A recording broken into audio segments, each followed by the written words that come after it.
So this is Noise Arts. I've been looking for a noise source for a while, and I kind of just decided to make my own.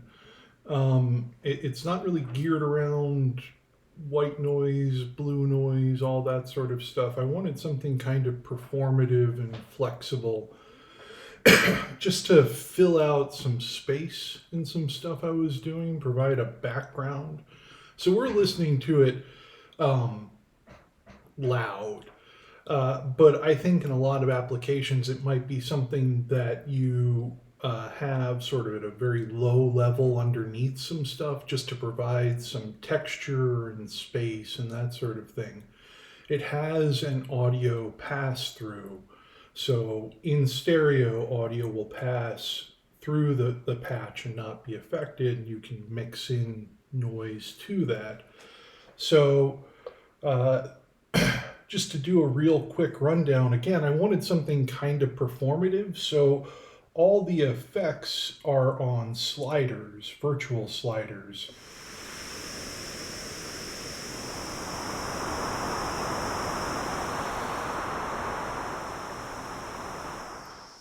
And on this side of the patch, you have control over 4 noise bands. The first two are noise passing through a low pass filter, and the next two are noise passing through a band pass filter. And on the second page, we have controls for some various features. All of the bands have a control for their filter frequency and their filter Q or resonance. Um, the noise bands also have an aliaser frequency that the noise passes through prior to the filtering. So I'm gonna probably should have.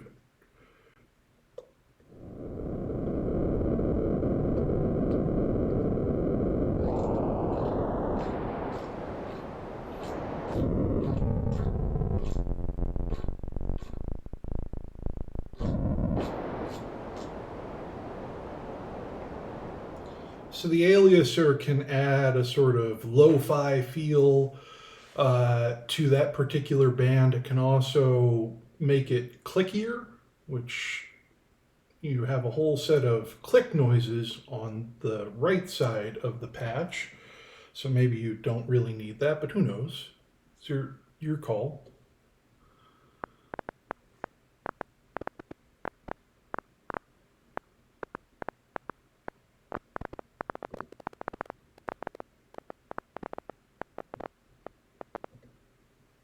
And where on this side the faders deal with the amplitude of those bands, on this side they deal with the likelihood. So if we put everything at the lowest setting, we hear an occasional click. And when we put it up here,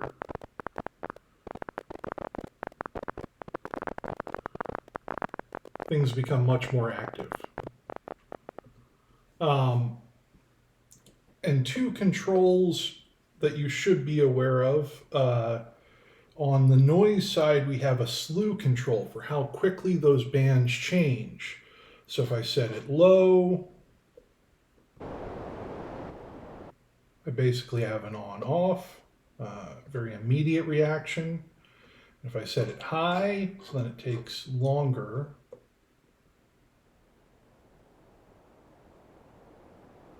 For that sound to fade in.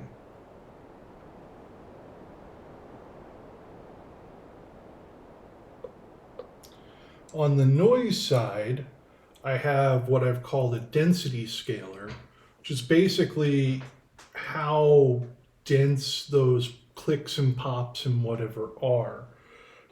So if we turn that up, we're going to get a lot of these.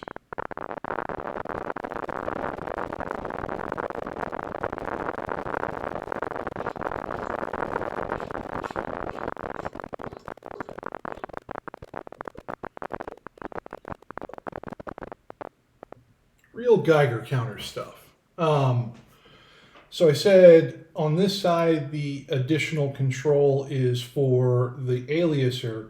It changes slightly because these are slightly constructed in slightly different manners. So these two both have a sawtooth oscillator that you control the frequency of before it passes through a low pass filter. And then the sound is generated by a random module going through a comparator that pings a VCA. So this is, maybe you don't need to know this, but that's how it works. But you can change the oscillator frequency, and that will, first of all, have an effect on how it interacts with the filter, but also, well, I'll get to the also in a second. Not sure how loud this is.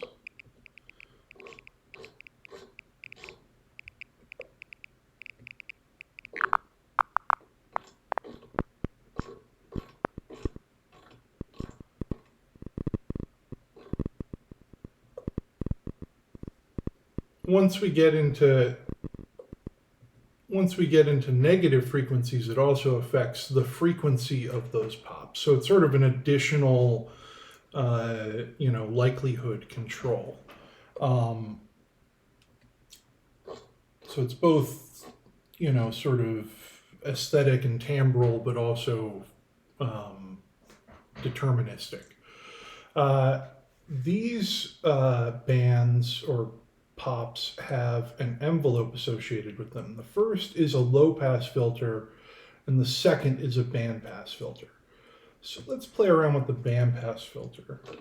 I'm going to turn the envelope up, and it's a simple rise fall envelope.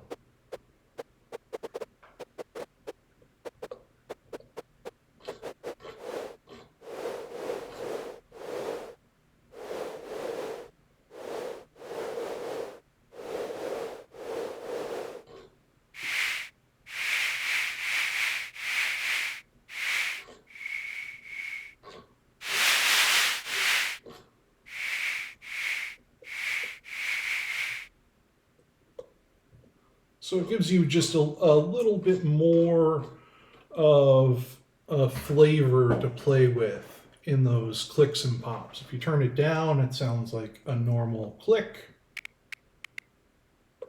but you can play around with that some. Each type has a general noise level because they use different filtering and different impulse approaches. Sometimes the noise levels won't be consistent between bands, but that's just something you have to play around with the filter frequency and the Q, and it comes together. The final thing to keep in mind, well, the second final thing, this outputs, I mentioned that it passes audio and stereo. It outputs in a dual mono. So it uses both outputs if you want it, but there's no distinction between the two. It uses the same signal for both. Just something to keep in mind. The CPU wasn't quite there for some fancier stereo spread stuff because this uses multi-filters. And although you might look at the CPU and say, oh, there's a fair amount of headroom there, at least if you're used to my patches where there isn't, if you adjust multi-filter frequencies too quickly or Qs, then they can pop, they can cause the CPU to explode. There are three things to keep in mind. There is a CV input on the band side that you can control the amplitude from external CV if you want to. So you could plug in some LFOs and sort of play the amplitudes of these noise bands. And there's attenuverters for each one. The other thing is that the noise bands pass through a compressor that's side-chained by the click and pop side to add more movement and to sort of make the space work better.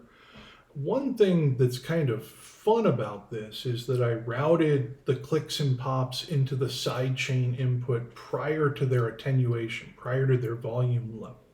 So we can turn down the clicks and still use them as a sidechain source.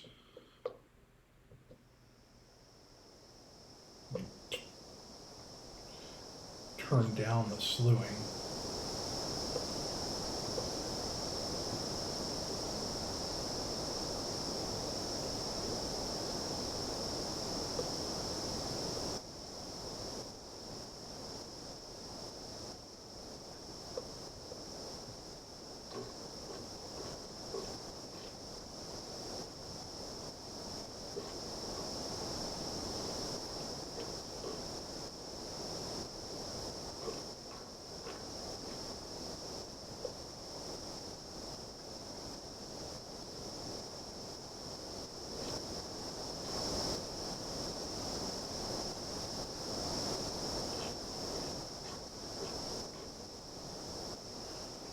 So I don't know how well that's coming through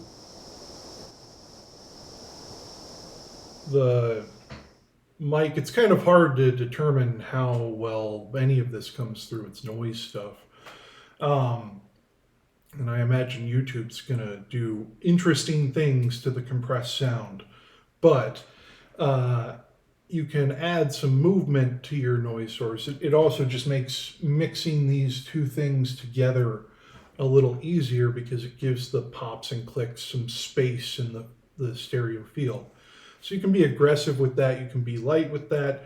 If you turn the threshold all the way up, it doesn't affect anything at all. So it's just an option for ways to combine these signals that I thought was useful and added a sense of, noise can become pretty static. So I wanted something to add some movement, and I'm using multi-filters, so I couldn't really play around with the filter frequency because, again, you modulate them, they burn up a bunch of CPU. This seemed like a compromise that worked. But yeah, I just, I wanted something playable and something I could interact with.